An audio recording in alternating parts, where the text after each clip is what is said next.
Hello and welcome to this week's episode of Totally Oblivious. I'm your host, Caleb Perez, and this is the Nothing episode.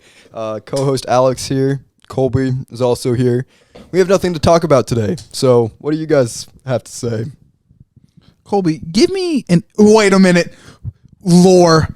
Remember when Colby bitched at me because planet definitions weren't right, and then Hank Green, the guy from the Science YouTube channel, agreed with me? Then you're both wrong. Fuck you. He has a big number next to his name. I must be right. Anyway, I thought I'd bring that up because Colby was here. Hi, my name is Alex, aka Metas. How you doing? I don't really know what to say. That was just lore that I thought I'd bring up. It was funny. I think Colby's still right, actually, and I think most of the scientific community would agree. Mm-hmm. Doesn't mean they're right because everybody thought the. So I was gonna say that one, but technically, even though that statistic is wrong. I can't really go anything with this bit. I'm just kind of in the corner right now trying to vibe. I won't lie, those tamales you gave me earlier were busting. And now I'm like, I want to like fat sleep. I want to coma. Rye's husband makes some really good food. Here's his. That's the remnants. Hey, they were pretty good. I won't lie, there's a little bit too much tamale, a little bit more meat. I want more meat in my tamales. That's kind of my bad. I spread out the tamale masa. So you're the reason why. I really like the masa, so I usually put it on heavy, but I could probably make it thinner. Yeah, probably a little bit. Yeah, or make them smaller. Hey, it was only my second time learning how to do the masa stuff, so leave me alone. You have to get a whole family of Mexicans to get even like a handful of those done. See, in a reasonable time. See, but you could also make the children do it. Yes, I know. There's only 3 of us. We got most of them done in like one day. Yeah, see, in most Mexican families, that's not efficient enough. We only had, for Christmas, we made tamales with my Aunt Connie. There's only like 6 of us there. Colby being the 6th, not even helping. So that's just roasting for me too, dude. Me and Isaac were just like a well-oiled machine. We're like, tamales are bomb. Anyway, Colby, give us something to talk about. He's loading.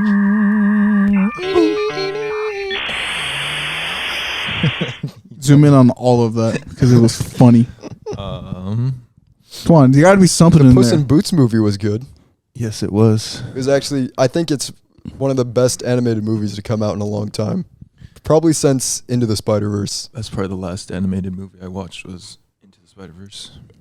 I've yet to still watch it. Into the Spider-Verse or Puss in Boots? Puss in Boots. Oh, yeah. It's good. It's really good. Like, surprisingly good. I just wait till it comes out so you can watch it for free on streaming services. Piracy. Or piracy, because all the companies suck. Yeah, no. Companies don't like you at all. Never. They will never like you. You getting free shit from them is them of reeling you in like a fish. Pretty much. They be fishing you, bro. Let's talk about morality. Immorality. Morality? And like why? Why are you thinking that? Now we've entered. This is gonna be a philosophical episode. Okay. What is the spur of this idea, Colby? Why do you bring this up? Something had to happen. I feel like that's the theme of the world right now is morality. Like you're like selling yourself out for money right now. Based Colby take. Yeah, it kind of does seem like that a little bit. Like you have to like give a little bit of yourself away to like gain something, and that gain isn't very gainful. It's like, in all honesty, you're kind of losing it. Like if you were putting it in like a stocks kind of system, you're really like buying, and when you try to sell, you're doing it wrong, like completely. You can't sell. You can only buy more and hope to screw over people who don't have as much as you. You're not wrong. Like, no, I totally agree with that. It kind of seems like that. What's funny, too, is on the recent episodes of Brooklyn Nine-Nine I'm on, that's exactly what's happening. They got involved in a pyramid scheme, and then they learned that the company's corrupt, and now the company's trying to kill them. That's not good. Funny enough, Brooklyn Nine-Nine is a really good show. Like, it covers a lot of serious topics for a comedy show. That's what usually comedy tries to do. Good comedy. Exactly. But, yeah. Like old SNL. Old SNL was good. But, yeah, there's a lot of bad stuff going on right now in the world. It's always going on. Corruption. You know, unironically, if we're getting to this weird philosophical bag this episode, it's always kind of been like that. Like everybody says it, like, oh, the end of the world. In any religion ever, or the crackhead in the corner, end of the world, the government's bad. You guys, it's always been like this. Yeah. It quite literally has been like this for like years. 2,000 plus years. There's never been a country, even when Jesus was on earth, things were bad. They quite literally killed him. They literally killed Jesus for telling them they were doing wrong things. Jesus, I'm not a big Christian guy myself, but basically, Jesus basically said, "Y'all are terrible people." Pretty much. Shut up, and then they proceeded to kill him. We're not terrible. You're terrible. Time to kill you. That's basically. My profits are getting low. Like everybody's like, communism is bad. He looks over at capitalism. That's a big ass mountain. It's worse. It's always been around. For real. It's terrible. Yeah. It's honestly sad. But you gotta look at the good things. You can't look at the... Yeah, we wouldn't have the Nintendo Switch without capitalism. But that's another thing too. Like even though I say bring up the good things, like the good things come from capitalism. Or just the moral grays and blacks of the society that we live in. Truly living in a gray area is, I think, exactly where you want to be in society. Because taking a side, you'll go too far to one edge and you'll become extreme. Or you'll go too far to the other edge and you'll become too extreme. And then you become the bad guy. That's what always happens. But the question is white good? Is black bad? Or is it vice versa? It's both bad. There's a lot of things I've seen. Some of the most horrible things I've seen in the world, especially now going over Mexican history again. I've been taking a class on that. Is a lot of the most horrible things in the world happened in Mexico. Have been done in the name of religion, whether that be Christianity or whatever other religions they had back in Mesoamerica. I won't lie. Surprisingly, if you want a quick summary of world problems, you just go to Mexican history, which is fucking funny to talk about. But I wouldn't say it's religion. I say it's more of the idea. It's people trying to take their religion like to a point where like it overcomes like the actual idea. Like the actual idea. I feel like that's actually a thing. I can't remember, but it's not a syndrome or whatever. It's like a syndrome. No. There's a specific word for it where there was an original idea you had, and then it becomes so separated from that original idea, it in and of itself becomes an original idea. So I think I've heard of that. Like when it was like a quote, not like a word. Something like that. I know I've heard about it every once in a while, but like when somebody says those people over there, they're bad. But why are they bad? Oh, because one guy fucked up. Well, okay, maybe we'll just persecute the one guy. Then boom, somebody says, no, fuck them all. And that's when the problem starts. Or somebody says, money. And then that's where the problem starts. Yeah. I think those are the two problems right there. Oh my God, somebody's ringing the phone. The CIA's here. What was the other problem? Power and religion. Oh, yeah. You know, another thing from the Mexican history that I learned is apparently the Aztecs, one of the first things they did to like grow push their empire, themselves into power, slavery. I was telling Colby about this. Was this like king invited them into his kingdom and was like giving them stuff, and eventually gave the Aztecs his daughter to marry, and then they become like more ingrained in the kingdom. And so they invite him to a party to celebrate that. And at the party, he sees them dancing in the skin of his daughter. They skinned her, wore her skin, and danced in front of him in it. I was like, why? Why would you even do that? Why would you do something? I heard that story's like a fairy tale. I've heard that once or twice. Could be. But I won't lie, even if it is a fairy tale, there is some grains of truth to it. But like, why would you do that? Why on earth? Like, don't get me wrong. When people say modern day people are messed up, I hear stuff like that and go,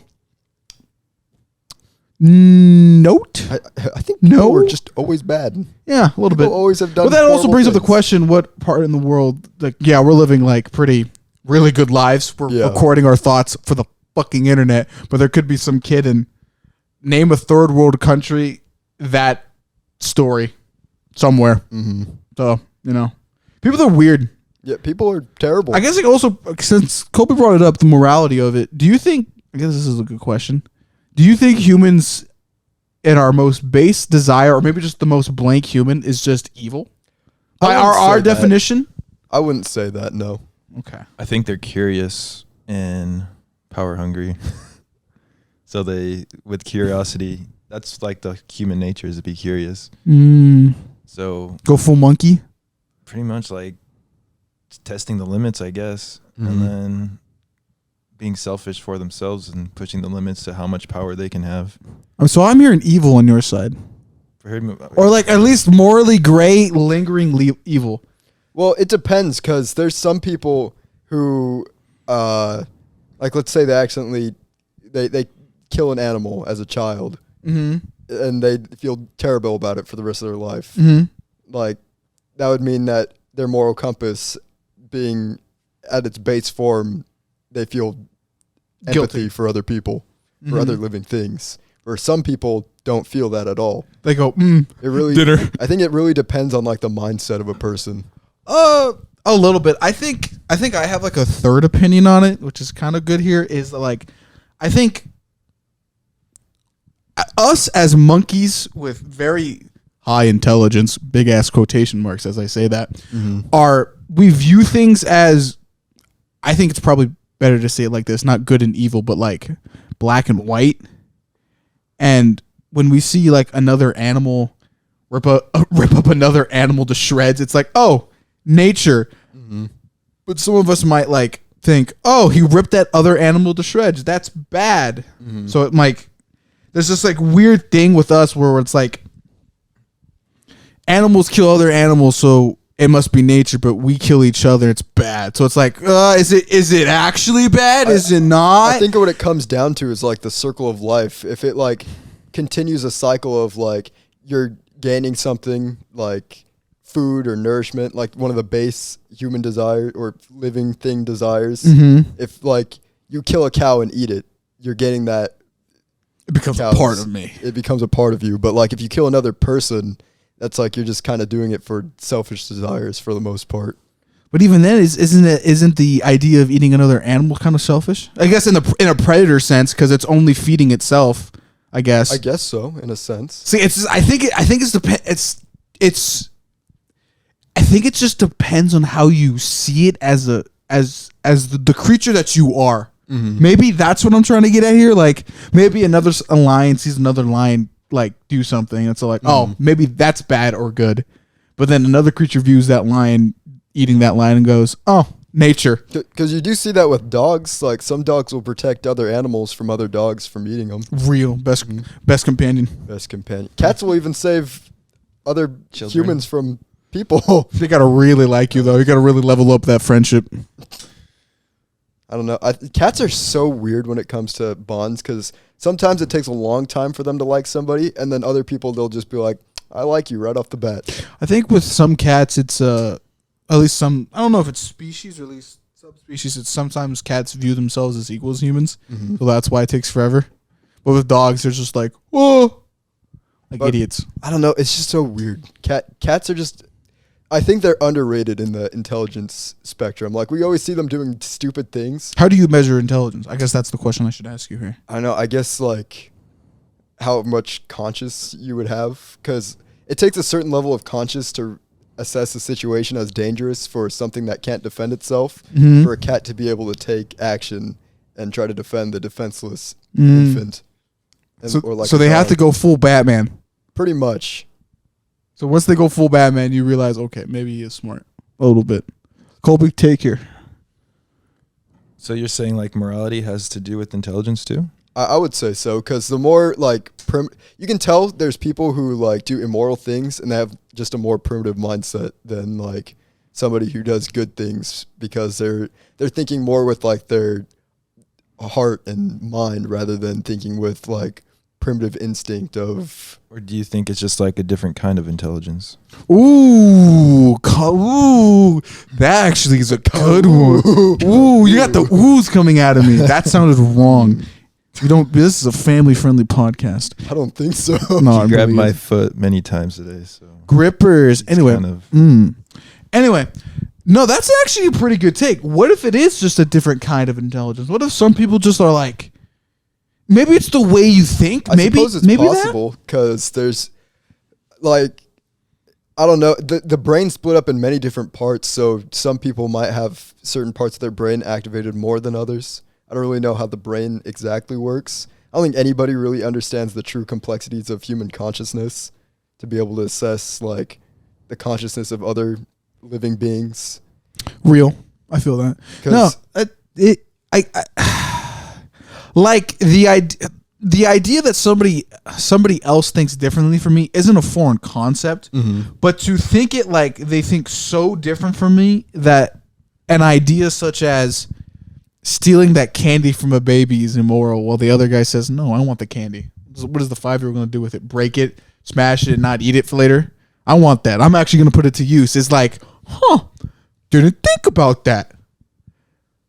That guy, you know, I think in all of our opinions, that guy's kind of a dick, but like maybe, hey. He's probably right in some way. Maybe he is, because the kid's He not. doesn't want to waste the food. Yeah, like, I like, even when I come up with that idea, I'm kind of like morally ground. I'm like, hey, like, he's not wrong. The kid's just going to smash it and just leave it for later, and then mom has to clean it up. I think we have that discussion a lot within our family that like we buy like food and somebody we know who's going to waste it takes some, and it's like, why would they even take that? I should have that. They're just going to waste it. Dad leaving my box of donuts open every time. Okay. Everything in my house gets consumed at least one point. Also, kids though. Kids definitely for sure waste One food sip a lot. of a can of soda. Yep, that's every barbecue. Every Done. family barbecue, there's at least like 20 cans of soda open that have one sip taken out of them. There's definitely like a balance in this world of like giving and taking, you know. Mm-hmm. Like if we poured like that little amount of pop that for the kids, people would probably be like, he deserves the whole thing, but like we know He's not going to drink all of it. So I guess it has a lot to do with experience too, like experience in life, knowing an outcome already and, you know, preparing for it. I don't know. Something like I've been taking psychology, like I told you, and I think it's just so interesting how like two people will be born the same and like come up the same, but like one will have something tragic happen to them, another will have like the greatest things happen to them, but the greatest things happening to that guy turns out to be a bomber, and the person who had an eye gouged out actually became a writer. And I think it's like what you would think it'd be opposite, but it would actually, it's a true story. Like how Did you just describe the Unabomber? yes, the Unabomber. Unabomber was born like a genius. So but think unironically with him, he's like as morally evil as that man was, he wasn't wrong with his philosophy in life. Because back to the whole capitalism thing, industrialization, but more or less capitalism is kind of plugged in with it. He wasn't wrong in all of its entirety. Because if you actually look up the Unabomber's, what is it? It's not Memento. What is it? Manifesto. There we go. Manifesto. Like everything he says in that manifesto is not like wrong. Like everybody knows nowadays, like companies are bad. Capitalism in its most extreme forms is god awful. It's like it wasn't wrong, but is he a terrible person? Yeah. So it's like this really weird moral thing. His method of expressing his thoughts was probably a terrible way of doing it. If you just wrote that down like somewhere, I think it would be good. In that case, a lot of people, in my opinion, like struggles and like learning from your own experiences is the way that you become a better person. And a lot of people don't take that in their life. They don't learn from the experiences even of other people who have made mistakes, which I think is where a lot of problems in the world stem from. You need to listen to stories.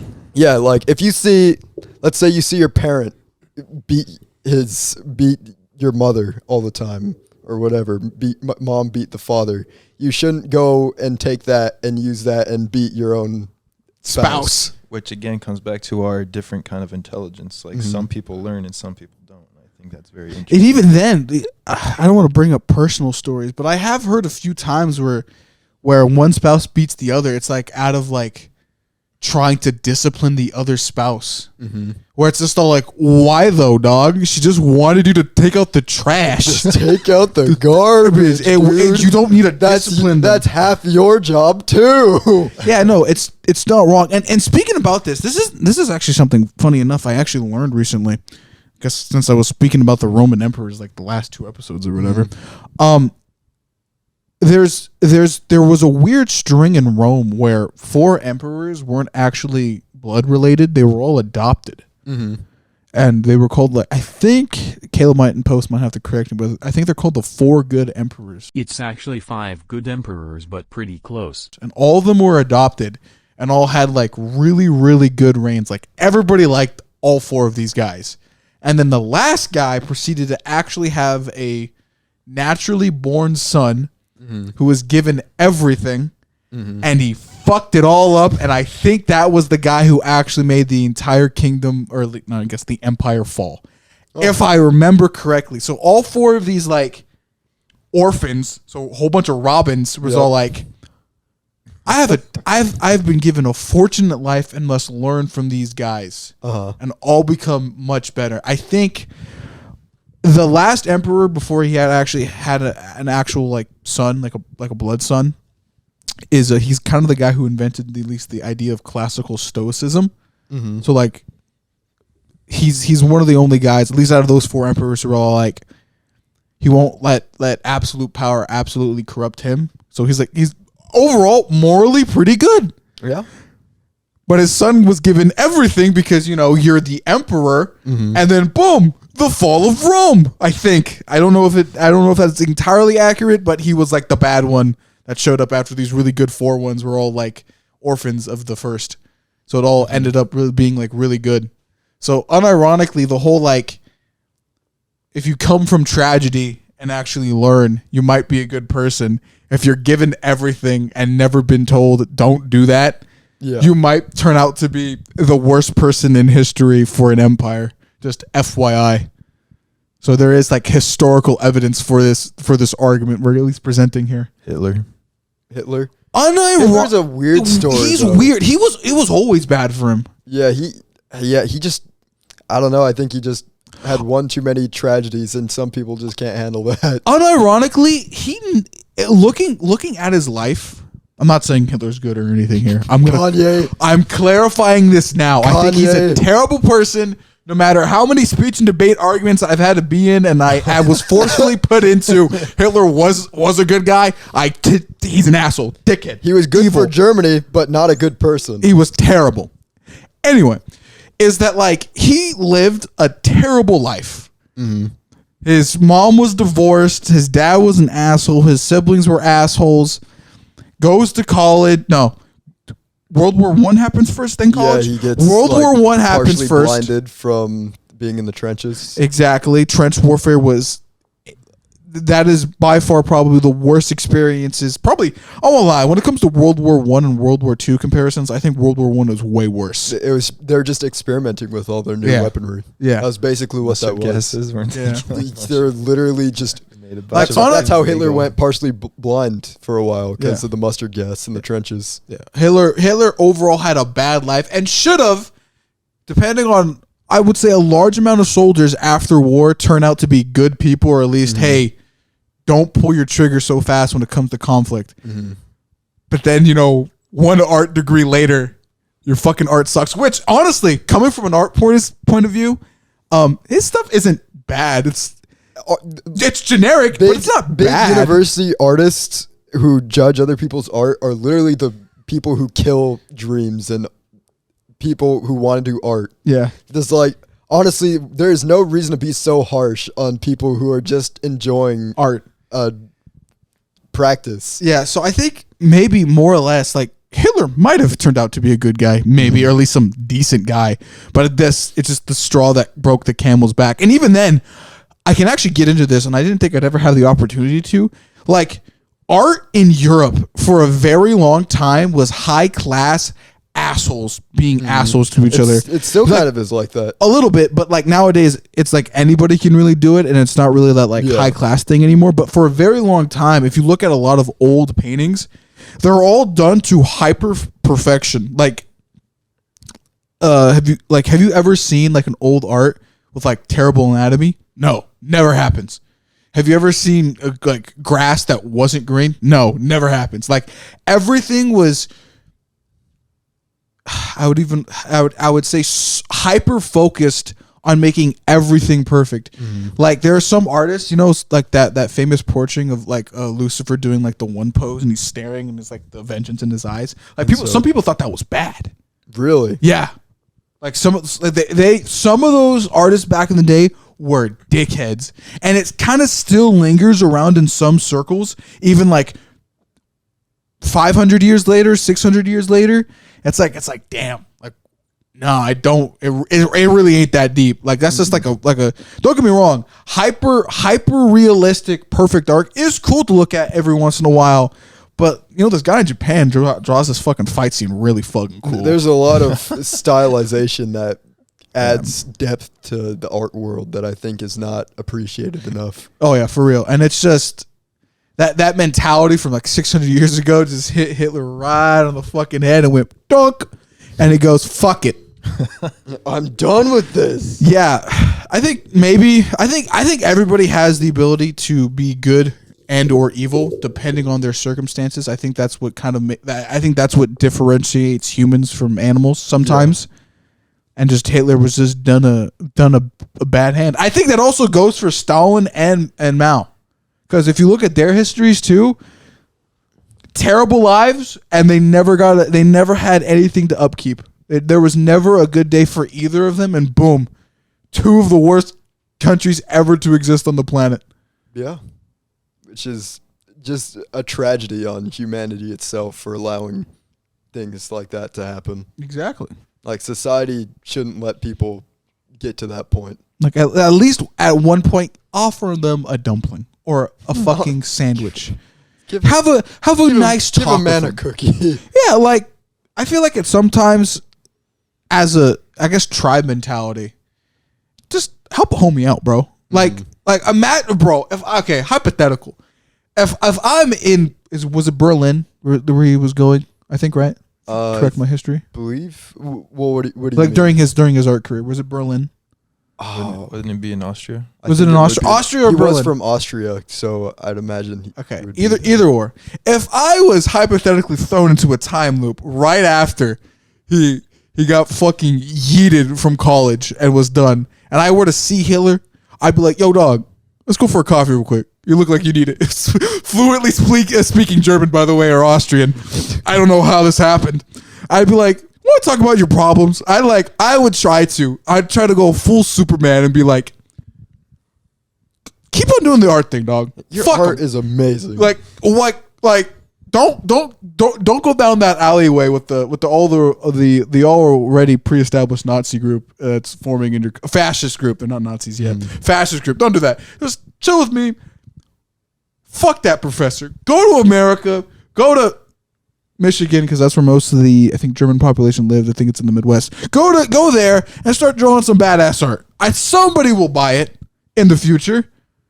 Do something with your life. Don't go down that alleyway. Like I would so try to help anybody okay, maybe it's just like the hero in me, but I would try to prevent actions like that. Like if I were to go back to like the 4 Roman emperors thing, if I were to have like a blood child and they have the whole fucking world to play with, I guess the whole Roman Empire, I would limit them. I'd be like, nah, you're not going to be given everything. You have to at least work for it. Like you have to struggle a bit. Yeah, I think a lot of like privileged families don't like let their kids struggle, which I guess in a sense you don't want them to, but like good, but at the same time it's like everybody needs to struggle to make them stronger. Yeah. Like real Saiyan mentality, but like this pain makes me stronger. Like you gotta get hardened skin to actually figure it out. And I feel like maybe that's the problem with some people nowadays. I hate going down the whole like everybody's a snowflake thing. Like I'm a snowflake. They can't. like I'm my father. This captain's hat. It's too far for me to grab and put it on and do the captain's voice. Oh yeah, here we go.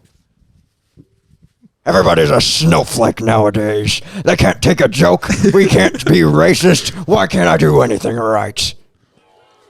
What's the It looks like I have to snap away half the snowflakes in the world to make sure we live a better life. Is this a good idea? Don't count on it. If that doesn't give you an answer on what the universe thinks of racism, I don't know what does. that was funny, but no.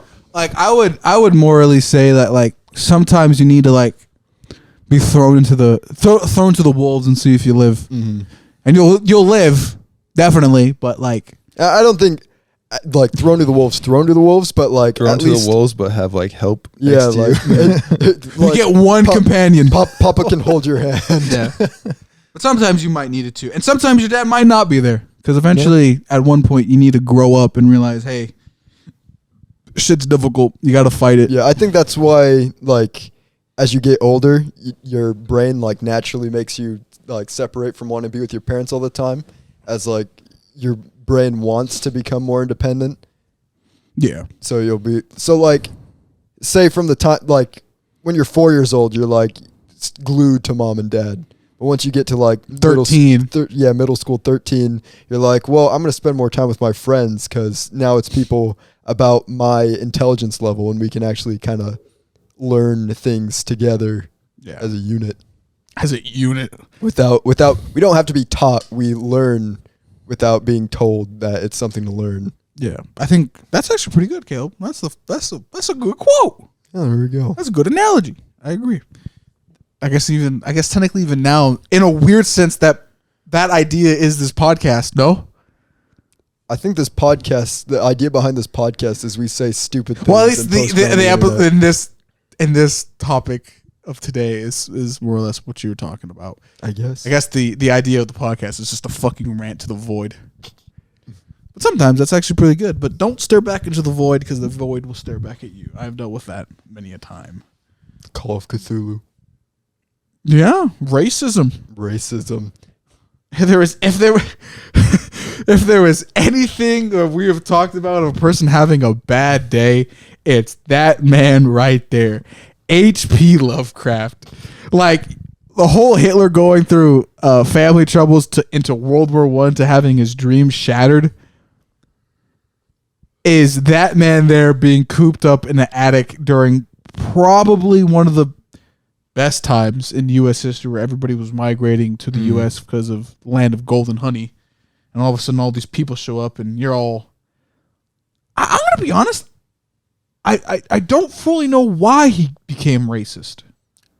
I don't think anybody. I don't even think he knew.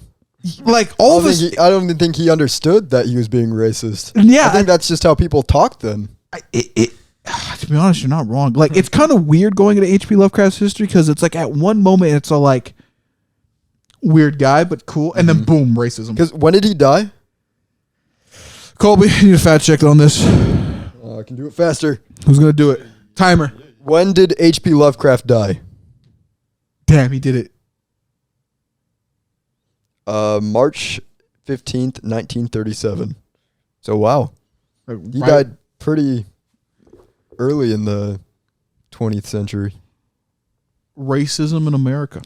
But like, didn't you even say in the last episode or just 2 episodes ago that he like right before he died was right like, man, maybe racism's bad. Yeah, right before he kind of had like a morally conscious. No one ever brings it up too. It's fun. It's really funny. Everyone's like, "Oh, H.P. Lovecraft. Google his cat. He's racist." But at the very end of his life, he's all like, "Hey, I wrote some bad things," and then he died. He didn't completely have like a hero arc where he changed. He was like, "Oh, I wrote some bad stuff." Then he died. So he wasn't good, but like he had a moment. But it's kind of weird where some people just kind of like spontaneously kind of end up doing that. And I don't know. Like, he was, if you look at his history, he was kind of given stuff. Like, he kind of had a pampered life a little bit. In some, like, not even pampered. It's more like shit just kind of happened to him that was beneficial. So no struggle really occurred. And then struggle occurred later on in life, and he wasn't able to handle it. So I think he just started blaming things. And I guess the big thing to blame on in history was just, oh, the black and Indian man showed up to my house today asking for sugar. Racism. Like, kind of like that. That was a whole story bit I just made up there. But it's like, that's kind of more or less what happened. Like, at one point in his life, it's just like, oh, I haven't developed the skills to actually progress regularly because I've just been given things by luck or chance, and now it's given me problems. Kind of is the best way I would describe it. I'm not a big like H.P. Lovecraft enthusiast. I do like the monsters We don't know and the stuff. lore. I'm not a big lore guy, but that's more or less what happens. It's a really quick TLDR. You need to fact check me on it, but that's more or less what happens. I think just human experience is interesting. Like, you can be thrown so many adverse things and come out normal, or you can be given so many things and turn out bad. But in both of those scenarios, like Hitler, you can be thrown terrible things all at once, still become evil. You can be given all these good things and turn out good. So it's just all like, depends on the person, I guess. Really, the moral really compass does. of that person. So I don't really know. The culmination of everything that happened in their life and the way they think just as a normal human being at their base level just changes for every person. Yeah. Because like my moral compass, probably completely different than your moral compass. We have a lot of similar ideas, but we probably wouldn't go at everything the exact same way. Neither me and Colby would go at everything the exact same way, and we think a lot alike too. What is the most extreme you would go? Are we going morals or no morals on this? Yes. You have to give me an example here. Give us a Alex situation. has a chance to have a kingdom. What is he doing? Are you, dude? You have somehow managed to enter berserk territory twice this episode. Okay. How the hell? What do you think? I'm Griffith? Okay, how am I getting this kingdom? Okay, yeah. What's the worst thing you do? What is the worst thing I do to gain control of a kingdom? Like, there's an opportunity given to you for a kingdom, and you like see it, but you have to do this immoral thing. Like, where do you draw the line? Where? what's where's what's like the highest threshold you would get all of the peasants to revolt against the king and besiege the castle. As we enter the castle, I come in completely black armor, and I say, "Down with the king!" And I siege onto the throne room. The peasants are fighting the entire king's guard. The jester is literally still making jokes. That's his job. He will do that till he dies. I go up to the king and I say, "Yield, do you yield?" And depending on his answer, we either have a fight to the death or he yields, and it's a peaceful takeover or it's a very violent takeover. So what would I do? What would be my limit? Because I'll be honest, what you described there just sounds like every story ever about rebellion. Well, there you go. I'd give the power to the people. I guess. So you Robin Hood the king. I Robin Hood the king. So you choose the superhero route, or at least the hero route. What would I do to secure power for my? There's an opportunity for a kingdom. What are you gonna do? All the riches. I might be showing my colors here, but Do we get points based on? I'll grade you guys. Okay. I would probably do a lot of bad shit. I guess here's my answer, TLDR style. Whatever is necessary. Like, if it really does require me to have a performance where I have to slaughter the entire bloodline French Revolution style in front of everybody to secure power for a more absolute free world, Aaron Yeager style, I might just do it. But if it's just some like small country that needs a little bit of reforming, just go assassinate that guy. I'll be good. And then, hello everybody, my name is Markiplier, and I do my thing. So I guess depending on the scenario, I think I could, at least in this hypothetical, could push it to the extremes. All right, Colby, now give us grades, and remember that my idea was fully thought out, and you knew exactly what I was doing throughout the entire thing. Oh, I don't. I guess. Of course, kid. I wasn't even gonna grade. Kid's like, oh. I was gonna say, do you think Hitler had that same mentality? I think any revolutionist ever has that mentality. I think that's the thing. And even then, Hitler really didn't like go around besieging people at first. It was his upstart was actually pretty tame. Big fucking quotations with tame on that. So he's better than like Alexander or like Genghis Khan, who quite literally did the opposite and had mountains of bodies everywhere, so much so that roads would be paved in them and people would have to travel on said bodies to get anywhere, historically speaking. So if you were to grade Genghis Khan to Hitler's a little bit worse than him in the beginning. By the end, that's a bit different, but like, you know, any revolutionist ever is bad by at least historical standards until like they're actually king, and then you can actually see what they're due. So True. that's what I would do. Interesting, like how far people will go just for like a moment of that like power. And even then, I even think if I was given the opportunity to, I guess to even add to my point further, I wouldn't do it. Like, I know personally, I guess this is maybe my fucked up way of seeing it. Personally speaking, I would never want to rule a country or rule a people. Never. I would never do that. Why? Because I know at least at some point further down the line, either someone in my bloodline or somebody else who has problems with my bloodline far after I've been dead will either destroy it or reclaim it, saying that it wasn't like the original or something to happen. Yeah, who cares? You fixed it now. You fixed the problem for a while. See, and that's there's the moral compass thing that's showing up. You slap duct tape on the big problem. But that's even the thing when it comes to me. I wouldn't slap duct tape on it. I quite literally just would leave. Like, I wouldn't even like care. Like, let it crumble. I would let it crumble because. Now, is that even less morally ambiguous when you know you could have done something? A little bit, but it's just. You're really picking at my brain here because in a weird sense, I wouldn't want it. Like, I wouldn't want that power.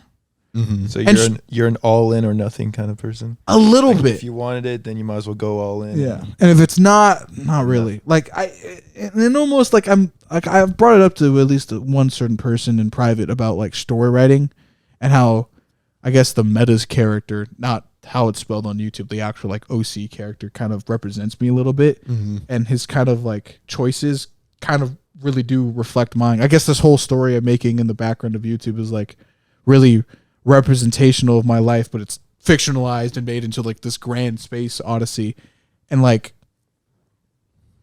how the character just doesn't want to deal with problems like that. Like, the character just wants to deal with his dream and not what's going on out there. I guess that's what I'd like to say. Like, I'm more of a self-driven goal person rather than the whole group's needs person. And maybe the only exception to that rule is if my goal itself is to help the whole group. That's the only exception to that rule. So I guess to answer the question, no, I wouldn't really do it unless it actually involved my goal. So I guess that kind of makes sense because I would agree with that. I'd only really do it if it was like absolutely necessary to do it. Like if the king who was ruling the land was just a terrible, horrible human being. yeah. I'd be like, yeah, let's go, peasants. See, I wouldn't rule it Siege the though. I would castle. just help. I'd be like, okay, I'll be a part of it, but after this side quest is done, I'm going back on the main one. I guess that's how I would view it. So I guess me and Caleb really do have different goals. Once you light the fire in the hearts of the people, then your death no longer matters. Then the cause lives on with others. He's not wrong. Set your heart ablaze. Yeah, because even if I die to the king in that battle to the death, I still have 1,000 other peasants who are ready to take my steed. For real, Caleb's not wrong. That's a good story. You should write that down for later. There we go. But yeah, I guess that's how I would view it, Colby, to answer your question. That was a long-ass answer. Like I really gave you my fucking like my mental thought process on how I would see that. So give me another one. You're on a roll today, getting these questions. Morals out of or no morals? I guess Alex Another goes question first. to A moral situation. situations. Yeah. Keeping a loved one alive. Ooh. Okay, this one's not as fun. Okay. Young or old? Because this justifies my answer. Like you have to Like clarify. if you guys were young or old. No. Them. They were young Yeah. or old. Yeah. At what state of being? Yes. are they? What are they? You got to be a little bit more descriptive here because it actually does matter. At least when it comes to my choice. That's what I'm thinking, man. I'm just. Okay, say you have a chance to make them immortal, I guess. You two can become immortal. Mm-hmm. What are you doing to get that? Are you making sacrifices? Are you... To make us both more... Well, okay, this is not the question. I thought you were going to say, like, someone's on their deathbed. You either just Yeah, let them that's live. what I was Oh, thinking. we'll go with that. Okay, we're going to go with that. Okay, if they're young, I would do a lot. I'd say keep them alive. But if they were old, if they're like my grandpa's age and stuff, I at least morally speaking, I'd say pull the plug. It's game over. You're 70 plus years old. You probably got like 10 years left. Mm-hmm. Like what are you honestly gonna do in those last 10 years? Like I would assume, personally speaking, with this random person that they've lived their life fully by age 70 and they've done a lot of things. They might not have done everything they wanted to do, but you're 70.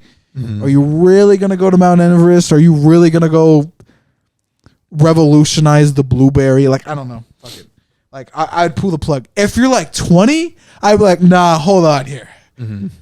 I gotta pull out my anime shonen like monologue here. Let the motherfucker live. We gotta try here, Doc. That's what I would do. I think I'm gonna have to give an answer a little more like Alex's answer on the last one. Is it really depends on the situation.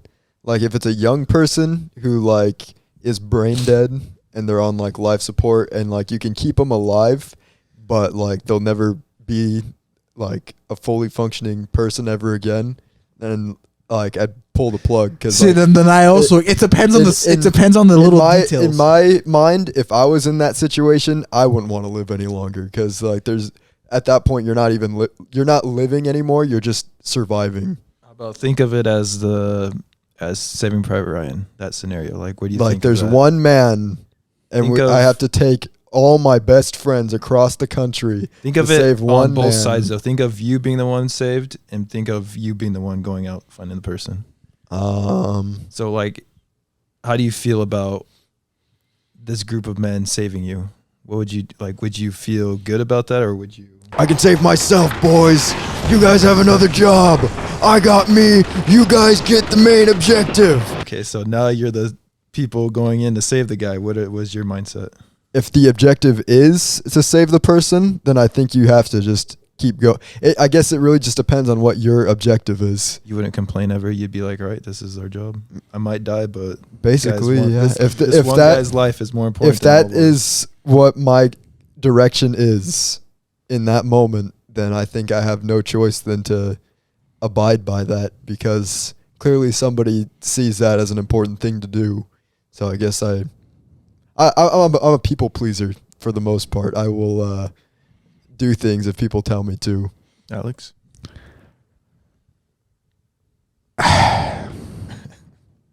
You got me thinking.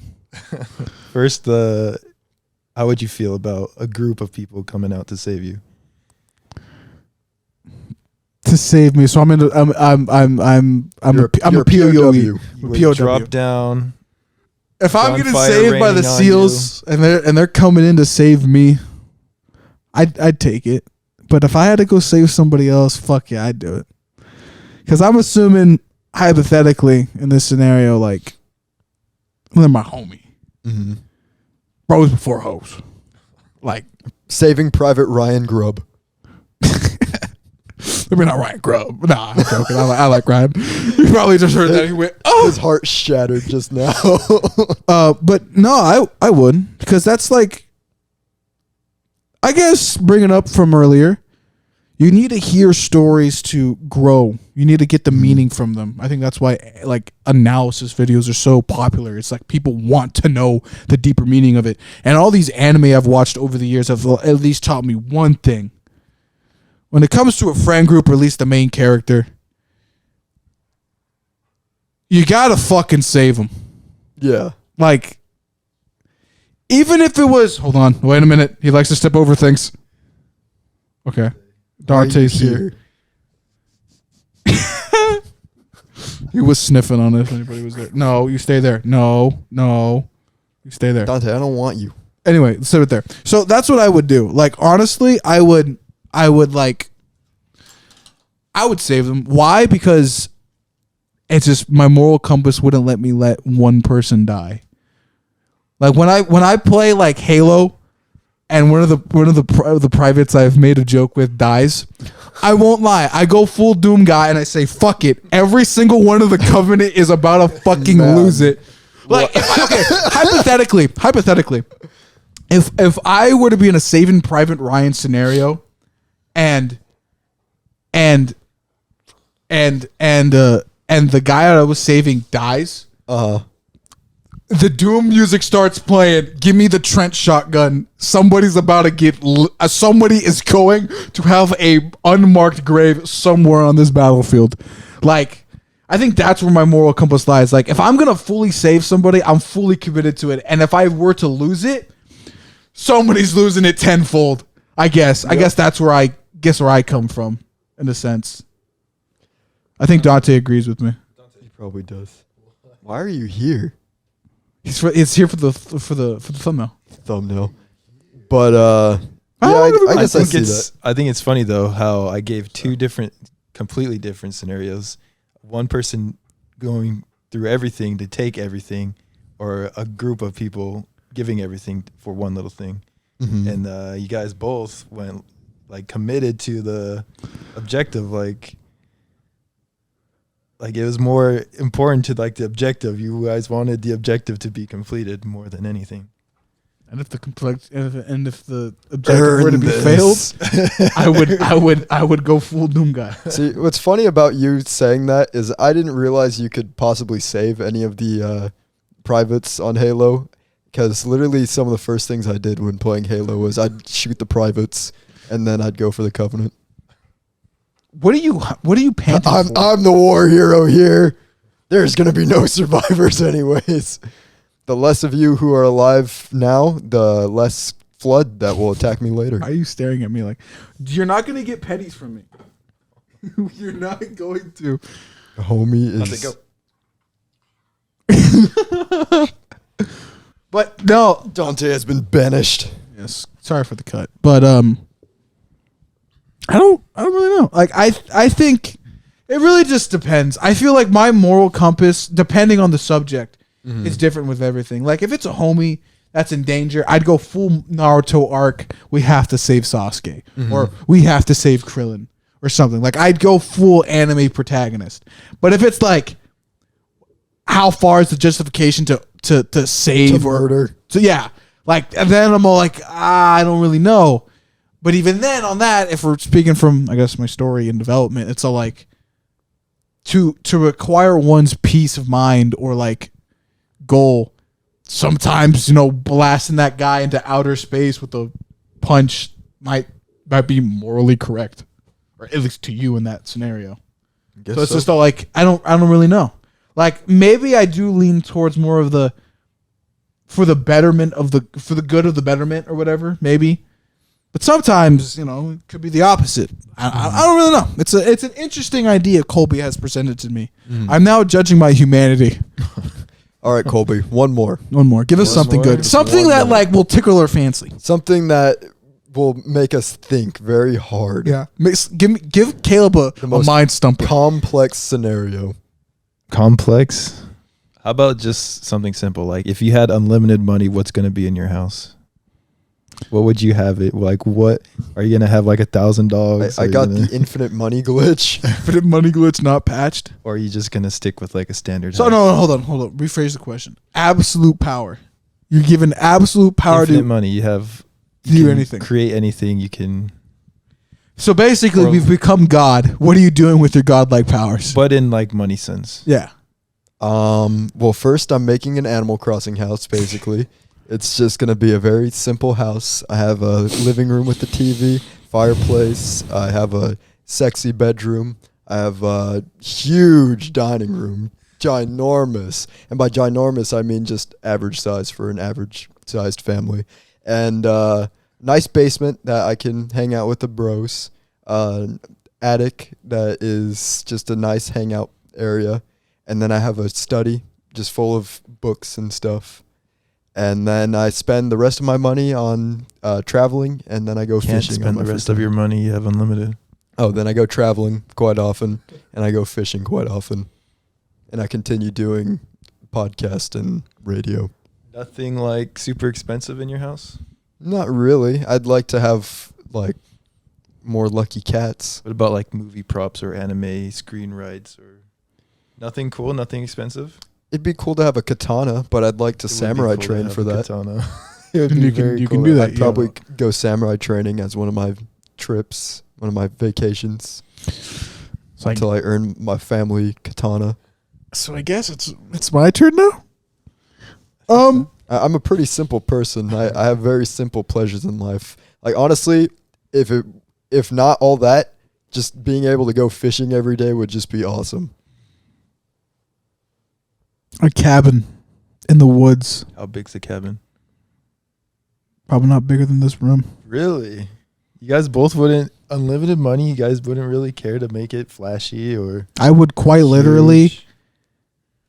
Okay, first off, I'd actually do this. I'd learn how to survive in the woods to the best degree I can. Maybe a few years after that, I actually know how to do a fire. I'd learn carpentry skills. Like, this is probably like 10 years worth of like actually like learning here. Then I'd build a cabin in the woods after with all the resources I have and just be there. I think I would just enjoy the simple pleasures. Have the girl I like there, and then not the kids. I think I'd be older in this scenario, so it would just be me and her. Like I've already passed fatherhood, technically grandfatherhood now. So no underground swimming pool, no like crazy Swimming's scary. slides. Fear of water. Swimming's scary. What about like a hovercraft? It would be cool, I Some, like, guess. hovercrafts. But I mean, if hovercrafts exist, I think everybody would have hovercrafts. They're what really I'm saying. they're expensive though. That's Have why. the money to like. Do you own a lake? I would not. I would not own a lake. Really? I own a pond. I'd have no reason to. To fish. You love fishing. Oh, I could just go to the normal places I go fishing. Really? You no I could personal travel lake. I could How travel about- to new places and catch new fish. How about a personal chef? No, I like cooking. Really? Wow. I think something I learned back in high school when I first started making money was once I had a lot of money for being a high schooler, I had absolutely nothing to do with it, and I had everything that could ever possibly make me happy at that time. So I was like, what's the point of having so much money if I'm already satisfied? It's not wrong. Do you have a personal chef? No, I like to cook too. No. What about the most expensive computer? You have like the most.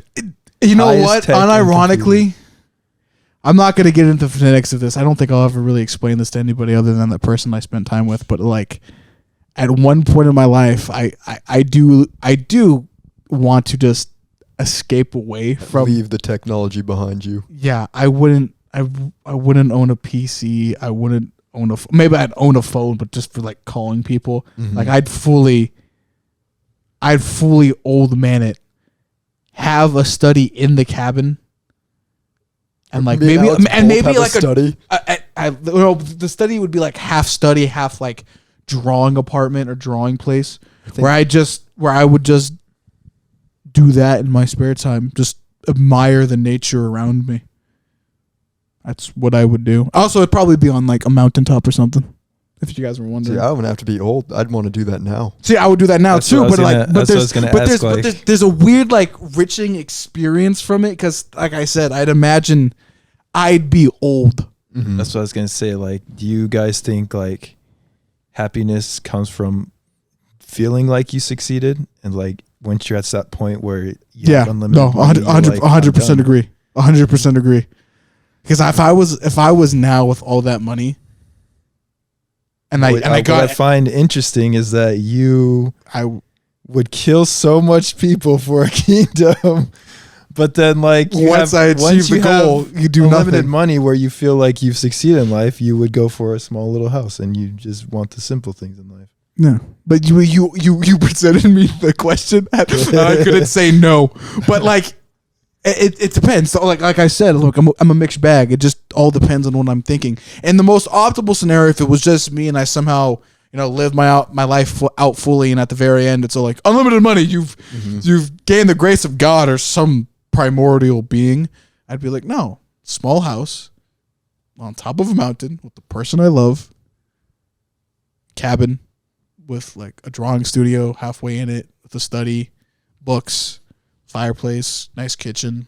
Every once in a while I'll maybe hunt, maybe go down to a little town down there somewhere in like the Appalachian Mountains. I don't really know. It'd be somewhere mountainy and just, hey there, Craig. Hey, Craig. Here's the $20 for that elk or whatever you got. Thanks, bud. Yeah, and I'd go back up to the mountain and cook that, and I'd live simple. Something that we'd even think of, one thing I'd do with so much money is I'd want to build up the rest of the community. Like, make everyone else's lives better. I had that much money. Wait a minute. You're not wrong. I have all that money now. Everybody gets something. Everybody. I can fix all the world's problems now. This town would literally be like the ground zero for just the entirety of society just booming. So let me ask you this: everyone living in better homes. I totally forgot everyone about having that. more entertainment, education, just everything better. I'd make Detroit livable. It'd make Detroit not a horrible place. I would help low income housings. If we eliminated money, do you think this is a realistic scenario for you guys to build a cabin and just live a peaceful life? I don't think so, because people will always just be taking for themselves, because that's just how some people are. They're like, I grab first before somebody else can grab, rather than sharing the wealth around. Because like, we couldn't have our houses because people would chop down all the trees immediately and just start taking all their stuff and making it. And then somebody always wants their cut of, hey, I built this, it's technically mine, or something like that. A little bit. I wouldn't be able to do a lot of things in that scenario without unlimited money, but I think maybe in the most optimal scenario, knock on whatever this house's material is made out of. That's drywall. Drywall. Maybe one day I can do that, but That's we'll wood. see. Does it actually? Oh yeah, isn't this the one that you built in shop? No, that my cousin made this. Oh. That's why it looks nice. Oh. I just realized the American flag is on that. Mm-hmm. Wow. Yeah. But yeah, very interesting that I guess I kind of see what Colby's talking about, that we literally, with all the money, which is pretty much all the power in the world, we just choose the most simple thing you could possibly do with your life. I don't like I realize what money does to a person, and at one point, like, I don't know. Like I said, I watch a lot of animes, and some characters, there's always like a trope or like a gimmick to where it's all like, this guy's the strongest in the whole verse. He's undefeatable. Personally puts a lock on himself so he can actually enjoy things. That's what I would do. See, I'd be like, I'd buy the most simplest things for my pleasures and stop. Maybe every once in a while I could be like, oh man, I really need to repair this fucking wall and I just don't want to. Here comes Gregory with the wood shaping and repairs my house because I'm feeling lazy that week. That's what I do at bare minimum. I guess if we're gonna talk, if you want to hear more ridiculous things that I would use that money on, is I'd spend a whole bunch of money on making Aura immortal. You can just clone her constantly. Yeah, but she wouldn't be the same Aura. Okay, so I have a question now too. If you have this life, are you doing any work? I'd still be doing the podcast and radio. Maybe little things. If maybe I ever become like a mangaka or maybe like just a graphic novel artist or something, hypothetically, maybe just doing short stories. A lot of writing, yeah. Because I'd have a lot more stuff. time for that. So I have a question. Why can't we just do that? Why can't we just eliminate money and just work together and trade amongst each other the things we love to do? Because people are selfish. That too. They The want human everything factor. for themselves. Communism is There's- probably the best idea humanity's ever made, and But they can't execute it at all. Everybody's equal. The government is fucked. Everything is fine. Everybody is completely equal. Everybody gets everything they want. Everyone Human gets factor everything they destroys could possibly need to live a happy and fulfilling life. Life gone, destroyed because somebody said, But I want an extra more. I want an extra chicken nugget." So that's the problem. That's the problem with the world. Is People there's always certain just people- want more. Yes. There's going to be Like you people who always want more for themselves. Like you said, everybody always pushes the limit. When is it not enough? And honestly, I guess morally speaking, I keep on bringing up this damn story that nobody's going to know about unless it somehow gets popular, and this is now a clip somewhere else on the internet, zooms in on my face, as I think, personally speaking, there is no limit to humanity's drive for food. I think in a weird sense, to get into my theological bag, if there was a God, it's a God of unsustainable hunger for something. And that something, quite literally, in every individual human's case, is something. There is no limit to what a human desires. And that is the problem. I guess that is true. That is what I think God is for some people. A monster that cannot be quenched.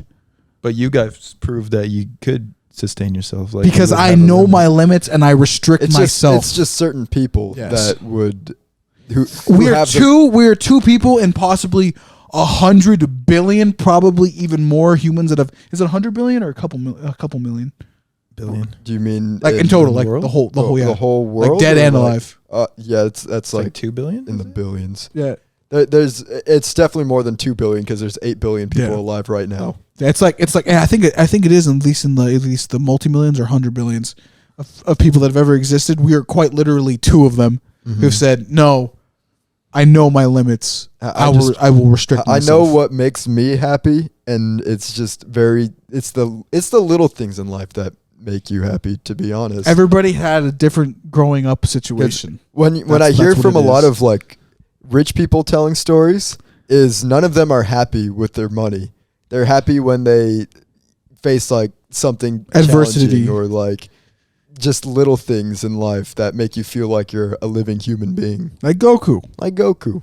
Even though he's a good character, sometimes he doesn't look like he's having fun on the farm. He wants to go fight Jiren or Goku Black or Beerus to be like, damn, this is what I live for. This is what I want. Same for Vegeta. Like, that's like, Vegeta quite literally has everything on Earth because he's married to Bulma, doesn't give a fuck about it. He only wants to fight and train either to beat Goku or at least currently now to beat Frieza. That's literally the only thing he lives for. Even though he's given the opportunity for all of this stuff. And yet he doesn't do it. How's he still a prince? I don't know. Well, That's, he's the only living blood of royalty. So Wouldn't he be a king now? I guess that is true. technically, that's what everybody says, but I think it's more like a personal thing with him. Like he was never given the role of king He as like respect Yeah. towards his father or something like that. At least respect to who his was murdered pride. with his people Yeah. by Frieza. Yeah. So it's kind of like it's forever stale. Like he can never move forward or go back. Like he's just Prince. You know There's a quote where he kills Frieza and he calls himself the king of all Saiyans. That would be raw as fuck and a good thing for his character, I think. That would be pretty cool. I wish that happened. If he fucking actually dogs on Frieza and says, like afterwards, I'm now King Vegeta the Fourth, that would be raw.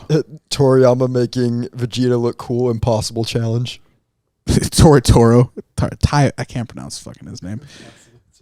Yeah, it's kind of sucks for Vegeta. But unironically, this is a funny. Vegeta's whole name is Vegeta.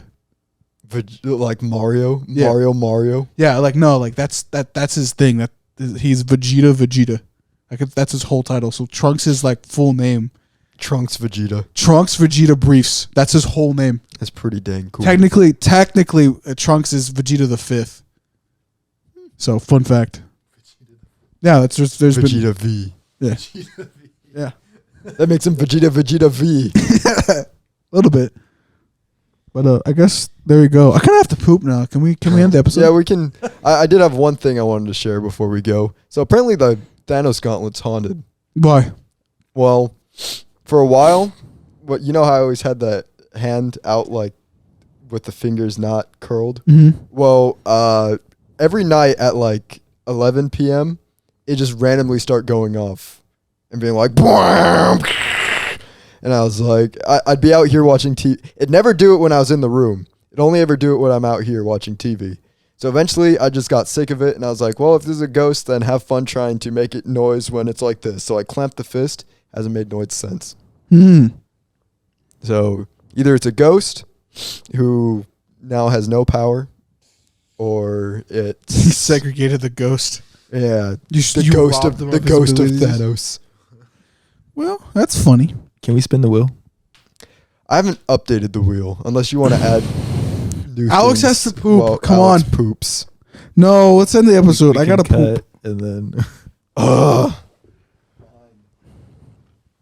Why are we gonna spin the wheel? I don't know. Why do you want to spin it? It seemed like a good idea. Okay, now it's time for the segment. No, I gotta get next to my mic. Here we go. Now it's time for the segment known as the Wheel of Fate. Press the yellow button, Alex. There's two yellow. Oh, that's orange. That's right, and this wheel decides what happens in the next episode of Totally Oblivious, so let's see what we are doing next week.